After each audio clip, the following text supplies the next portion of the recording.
Hello friends, स्वागत आहे तुमचं माझ्या चॅनलमध्ये, ज्याचं नाव आहे संघर्ष कन्या. तर मी इथं बनवायला घेतली आहे उपवासाची साबुदाणा खिचडी.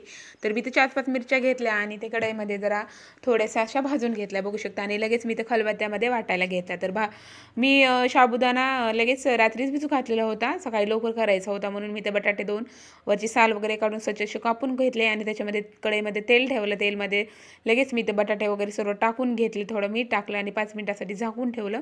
कारण बटाटे कसे असे मऊ होतात. तर मग लगेच इथं मी शाबूमध्ये मिरचीचा ठेसा वाटून घेतला. लगेच त्याच्यामध्ये शेंगदाण्याचं कूट वगैरे टाकून घेतलं, मीठ टाकलं, सर्व एकत्र केलं आणि लगेच मी इथे साबुदाणा करायला घेतला, बघू शकता. तर तुम्ही नक्की एकदा ट्राय करा आणि आवडले असेल तर रेसिपी मला नक्की एकदा कमेंटमध्ये सांगा.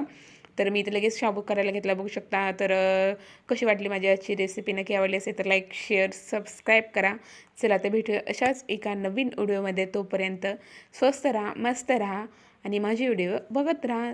चला तर मग भेटूया नेक्स्ट व्हिडिओमध्ये. Bye bye.